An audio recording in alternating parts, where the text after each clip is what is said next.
Come along, children. Now we're going to have a little music.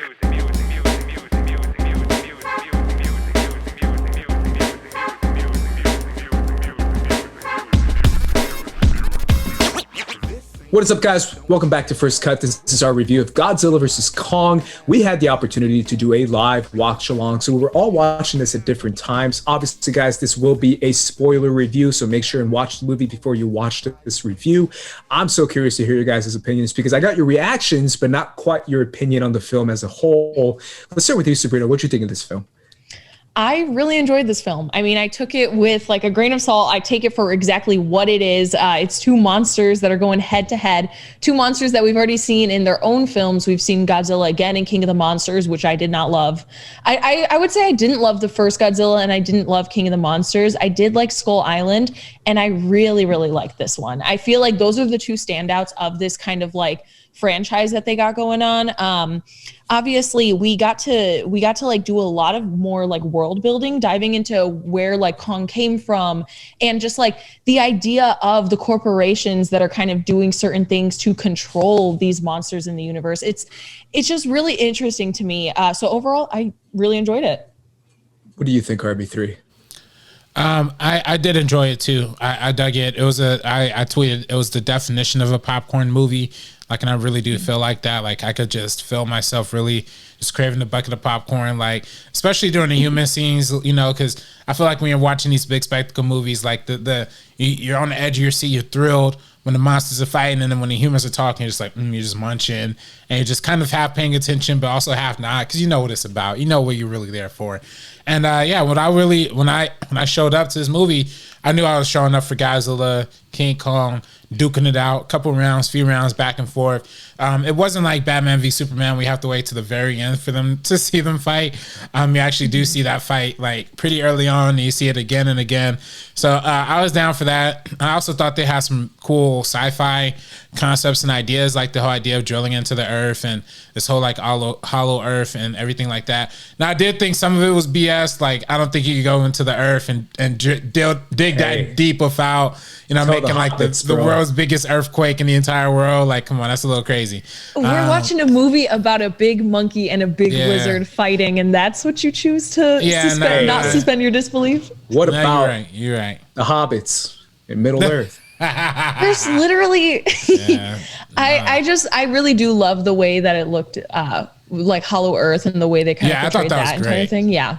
I feel like I've seen that before. I mean, obviously there's a lot of stories that has this like second world inside our own world kind of story. Yeah. But I feel like there's one specific one that I'm thinking of that has that same feel as far as like there's monsters there and stuff. Bridge to Terabithia. It might be. Yeah, maybe that's the one. There you go. But either way, I thought this movie was okay. I'm with you guys. Obviously, the fights were a lot of fun and all that, but I still feel like out of all the MonsterVerse movies, as far as the ones we are currently in now, I think this might be the weakest human one.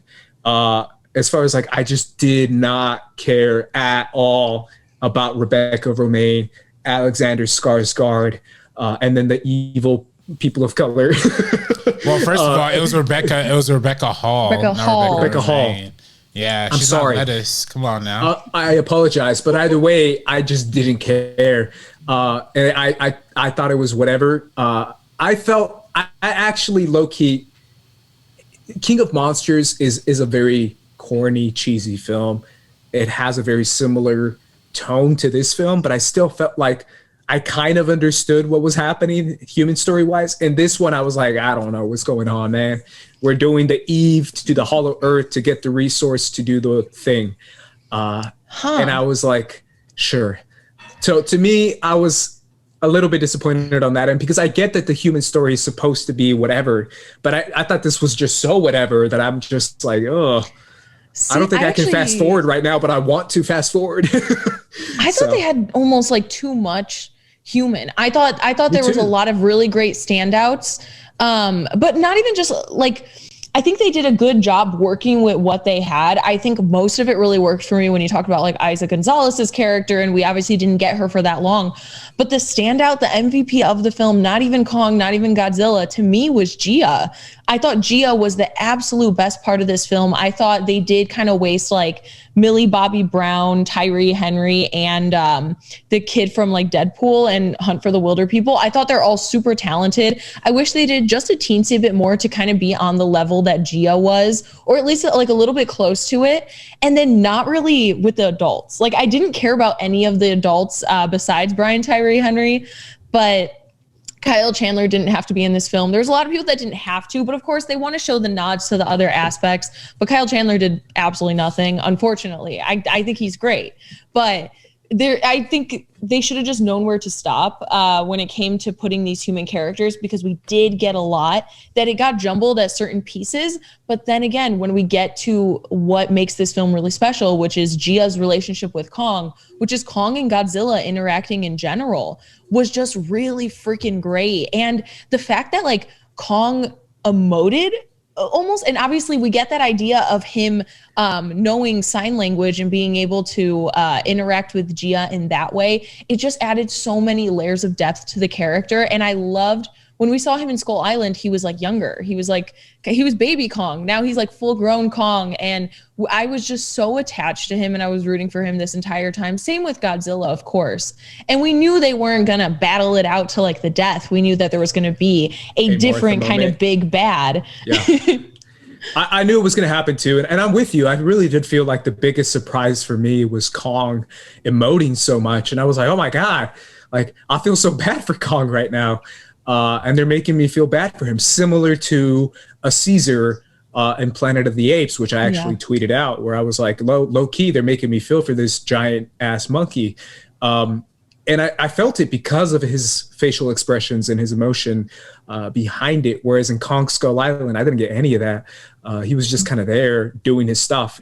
Where in this one, you felt his pain, like even just like the most human kind of like natural annoyances, like being rained on, being chained up, and being like, what the hell is this? And being thrown in the snow. And he's like, what the hell is this? Being scared, being scratched by Godzilla to like a million times. And he's like, ah! And I'd be like, yo, bro, that hurts. Like it legit felt like I was feeling Kong's pain. I thought that was the best part of the movie for sure. What'd you think, RB3 of Kong? Yeah, I dug Kong. I felt like this was definitely from Kong's POV for the entire time. Yeah. I think that was definitely needed because we did have two previous Godzilla movies. And it's largely taken from like Godzilla characters. Yeah, but I think, having Kong really be like the human stand-in is really crucial. I mean, I also feel like just in the sense of like the global historical relevancy of like King Kong and Godzilla, Kong has always been like more of the American, represented like more of the American struggle, or more of the, I mean, people make the joke all the time, but it's more of it's really the allegory for like slavery, right? For bringing him in on a boat in chains and then just putting him up for show and for performance. That's kind of like the whole running thing. Whereas Godzilla's an allegory for nuclear annihilation and playing with like all these different things, especially in Japan after Hiroshima and World War II. So it's definitely like both of these characters have like huge kind of significant like relevancies like culturally behind them. So it's kind of interesting that this movie kind of takes the more American, icon that is King Kong and make him more of like the centerpiece character of it. I feel like for a lot of Godzilla's stuff, I really didn't understand what his motivation was, at least in the beginning. Like in that first fight that they had, I felt like I mean, maybe like they were just prompted to fight, or maybe did they just bring King Kong out there to fight Godzilla? I don't know what was that whole thing going on. And to be honest, like, I do agree, Andres. Like, I really don't have any idea where the human stories are going. I really don't have any idea, like, what half of those characters are there for. I think that's partially due to the fact that they were trying to bring in, like, 3 movies full of characters all into one thing. And you could clearly tell, like, they cut out a bunch of scenes from this. They cut out a bunch of scenes from that. We saw a scene with, like, a young-looking Sam Jackson. We saw a scene with, like, a young-looking like Ken Watanabe. So we see like a lot of like them trying to pay homage to it, but it seems like they really were also trying to keep it right under that 2-hour mark. So they just focused, which is why on that's exactly it. I really did feel like the pacing was a big factor as far as what they were doing, but I felt like they were stretching the story so thin that it was becoming kind of unwatchable for me, the human part, where I was like, I don't follow along in any way. I don't care about this in any way. Why did you even give this 45 minutes of screen time? Even if you gave it 20 more minutes and made me care a tiny bit more, this movie would be more watchable. But the fact that they decided to make the humans so bad and the story so quick and so thin, that I'm like, bro, I don't care about whatever you guys are doing. I don't care. I just don't care. I cared more in Kings of Monsters, and I thought I was going to hate that when I was first watching that with Charles Dance, and then Millie Bobby Brown's family dynamic. I was like, this is ridiculous when I first started watching it. But by the end, I was like, all right, I see what they're going for. And I appreciated it. Versus this one where I was like, can we fast forward, please? I did not care for it. I think Gia kind of made it up for me in that way. I didn't really care about the other human characters, but I didn't go into this expecting to care about the human characters. So I feel like that's why I wasn't personally let down in that way. If they did add any other time diving more into the human characters, I don't think I would have enjoyed this. I absolutely love the runtime. I think it's like quick. It's getting straight to the point. We're enjoying a lot of it as it's happening. And then once it's finished, we're like, perfect. Under 2 hours, super rewatchable. Like I'd be down to watch it again. I just feel like the visuals, the story with Kong and Godzilla was there. And that's kind of what I was expecting going into this. And like Adam Wingard, I think is somebody who is a really, really talented, like bigger filmmaker, you know, like he took on Death Note. That was kind of like his flop era. That was kind of his flop era. And now he's kind of coming back. I know he might be like helming Thundercats and other things like that. And it might be the work that he had within this film. And it's like, you have to take 3 films that kind of were all over the place and then wrap it all together and make everybody care about everything that's going on. That's definitely a difficult task. I still think this is one of the strongest out of the 4. Interesting. That's why I feel like this felt to me like a Warner Brothers hack job, where they were just like, cut that scene. But it doesn't make sense if we cut this scene. I don't care. Cut it. It has to be under 2 hours. Cut that scene, to the point where it's like, if you cut all the Kong versus Godzilla part, the human parts make no sense because of all the cutting they had to do to make it under 2 hours. And I'm just like, bro, just give it 15 more minutes and let me enjoy it like this much more. I think I would have enjoyed it more. That's just my opinion, guys. I don't know. But obviously, before we go, I want to have your guys' favorite scene in this movie. Obviously, this is a popcorn film, so it has to have a favorite moment, favorite scene, favorite line. Sabrina? I feel like all the interactions between Gia and Kong, I think the first time we see them, because obviously we don't know anything about her yet, and we see that first interaction. And then once we get to the point where they communicate through sign language, I just feel like my heart was like swelling watching it. I just felt so warmed, and immediately I was attached to all of these characters. Even if I didn't care for the adults nearly as much, I went into this Team Kong, and then that just like absolutely, like, that cemented that for me. And as much as I enjoyed Godzilla, I just think the introduction that we had with Godzilla, where he's like going crazy on everybody, I don't know, I just didn't understand his motivations nearly as much as Kong's. So I think everything that had to do with Kong and Gia's interactions, that was like an absolute home run to me. Yeah. What about you, RB3? Your favorite scene, favorite moment? My personal favorite scene was when Godzilla had put his foot on King Kong's neck and was like, "Stay down there, boy. You ain't getting up. You ain't getting up. Look at me. Look at me." And King Kong's like, literally went like, "All right." And like, he almost legit dead ass said that. Yeah, that was a funny moment, because he almost legit had to say, like, almost looking to camera, "Hey, by the way, Zilla beat my ass." Like, he did. I gotta admit it. I gotta say it. And he's like, say it. And he's like, fine. You won. You beat my ass. And he's like, all right, peace, deuces. Yeah. And he like walked away.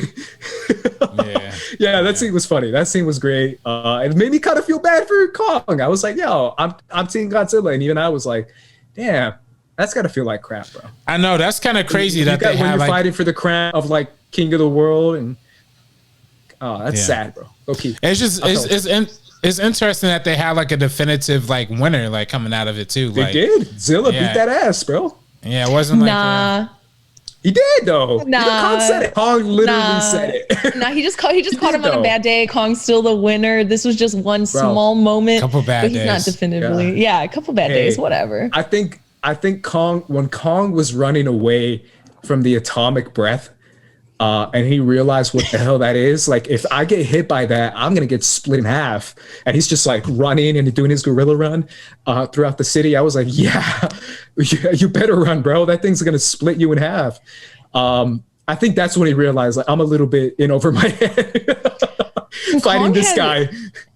I think that there's a lot of details in the film that you don't really catch on the first watch because it is so fast paced. But like his axe, I believe, was made out of like Godzilla's scales. It was like there's so many different cool parts of that because you think about like their species and the people that came before them and how much history they have between each other. And it's like, I thought all of those little details were super understated. And like when you do pay attention to it, it adds even more to the story because clearly they've been fighting for a very long time. And yeah, so he just caught him on a bad day. Kong, baby, I know you got this next time. Let's go. Yeah, homie was on his way out. After that Godzilla stomp. I did feel for Kong though. I thought it was a lot of fun as far as those fights went. And they made me feel some type of way for a giant monkey. So respect for that. I definitely feel that. I just felt like the human stuff was just so, I was like, God dang, give me more Kyle Chandler. Like, I thought he was way better than anyone in this film, in the last film. Yeah, I thought he was way better. I mean, he didn't even say anything. Did he have a line? That's what I'm saying. That's what I'm saying. Like I'm saying, Kyle movie. Chandler's storyline in King of Monsters, as silly as it was, I felt way more than this. Cut him out of this film. Cut a lot of people out of this film. And genuinely, I just think it would have been better. I don't want to add time by developing these human characters because that's not what we're here to see. The I know, but I feel like go ahead, RB3. No, you go. No, say.